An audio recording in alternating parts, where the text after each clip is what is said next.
I don't know. I think she's having an allergic reaction. We were getting cookies and painting, and she said she wasn't feeling good.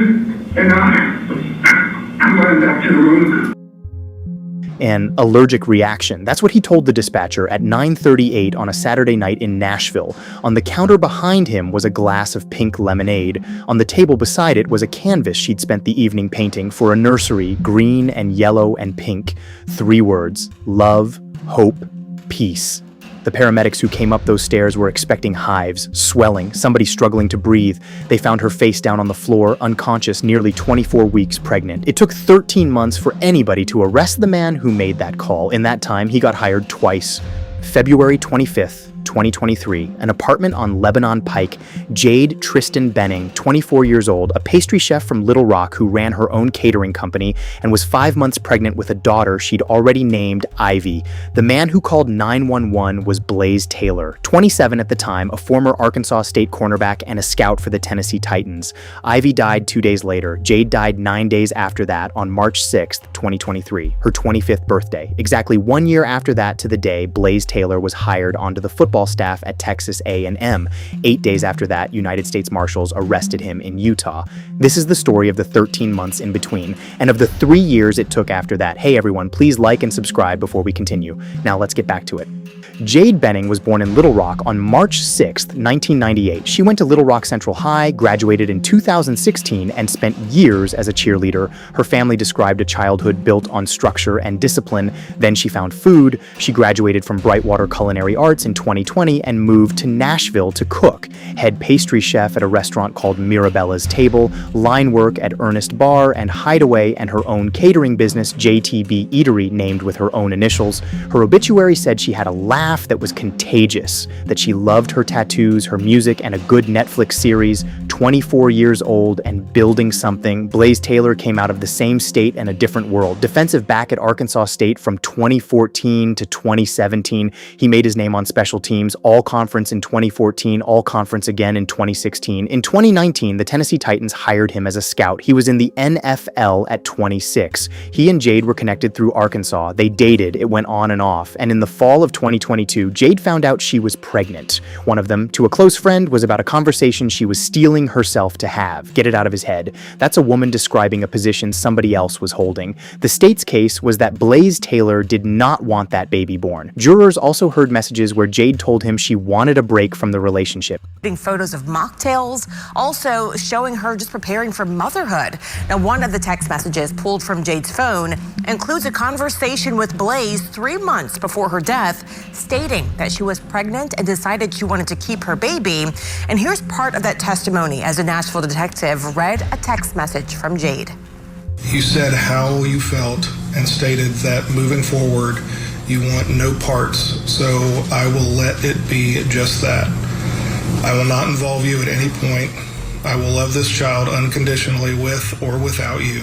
So by the end of 2022, here's where they stood. She was keeping the baby. She was pulling back from him. Then in January of 2023, something changed. According to his own defense team, Taylor reached out to reconcile, to try again, to strengthen the relationship. They resumed dating about a month before she died. Hold on to that because it came from his lawyers, and it cuts both ways. Meanwhile, Jade was getting ready for a daughter.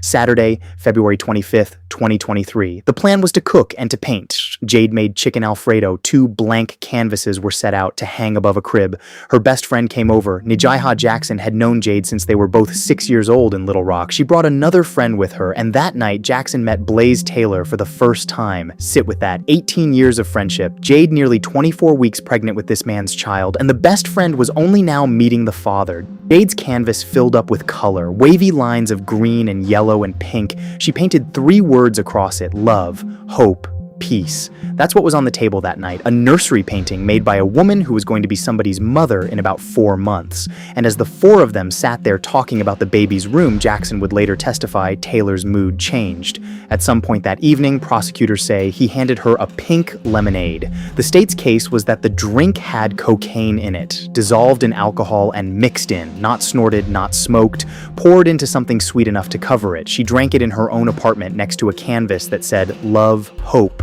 peace. The friends went home, and sometime after that, Jade Benning got on the phone with Nijaiha Jackson.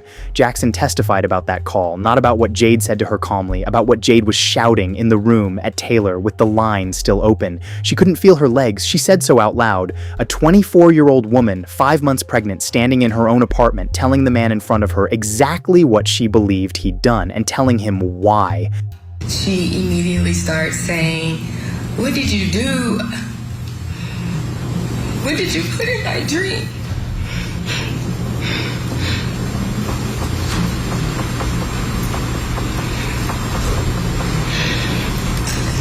Then I heard her say, "Blaise, you're scaring me." And he was like, "You're scaring me." That is the closest thing this case has to Jade Benning's own account. She never got to give another one.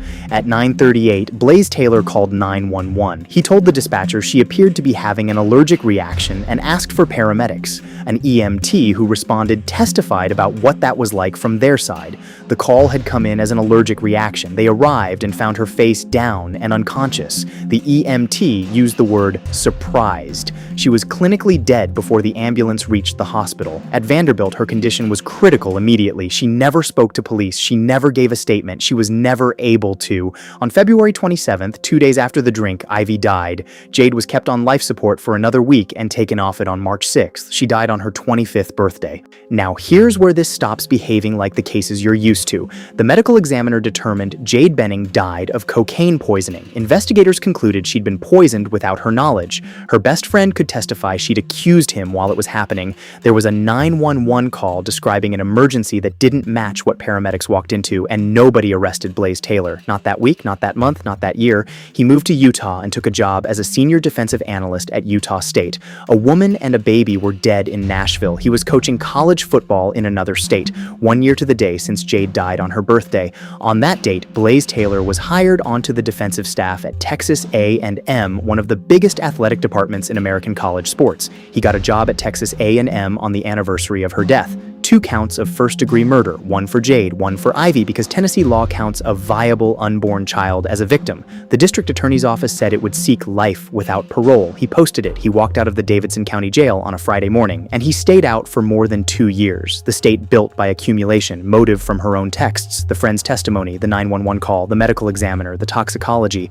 The examiner testified that Jade died of cocaine poisoning and that Ivy had traces of cocaine in her liver tissue but died as a result of her mother's death. On paper, that sounds unanswerable. It wasn't. And this is the part that explains the 3 years. She started by conceding the thing most defense lawyers would bury. She told the court plainly that Blaise Taylor was not ready to be a father. Then she argued that being unready is not the same as being a killer. She argued Jade used drugs and alcohol during the pregnancy. She argued both of them were seeing other people and that paternity was an open question. Then she turned the state's own science around, read that again because it's the sharpest thing the defense said in 7 days. The dose was the problem, too much for an accident. Also, she argued too much to hide in a glass. She said the timeline made premeditation implausible, that he'd have had about 3 hours to invent an elaborate plan. And she had one more thing, and it was real. Her name is Stephanie Franklin, and she testified about it. She said she wore gloves. She said she took photographs. She said the family was angry because it didn't seem like anybody was doing anything. She also said she would never intentionally interfere with an investigation. You can hear both things in that at once. A family that felt abandoned by the process, and a defense lawyer who now had a contaminated scene to point at. Closing arguments finished on the morning of July 1st, 2026. 3 years, 4 months, and 6 days after Jade Benning drank a pink lemonade in her own apartment, 12 people needed one afternoon, guilty on all 4 counts: second-degree murder in the death of Jade Benning, first-degree premeditated murder in the death of Ivy, and 2 counts of first-degree felony murder. Both families were in that room. Both families reacted. The judge revoked his bond on the spot. The $2.5 million stopped mattering, and he was taken into custody in the courtroom.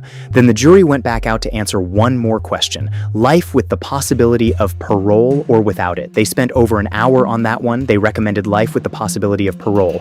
Under Tennessee law, that means 51 years before he can ask to be released. Blaise Taylor would be 81 years old. Jade's father, Dennis Browning, told reporters he was glad it was over and that justice had been served. Then he said something more honest than most families let themselves say out loud. Her mother, Bridget Burks, described relief after everything they'd been through. Taylor's attorney put out a statement the same day. And one more thing, because as of right now, it still hasn't hasn't happened, Taylor has not been sentenced on all of it. He's due back in court on September 9th for sentencing on the second-degree murder count. That's also when a judge decides whether his sentences run one after another or all at the same time. The final number on this case hasn't been written yet.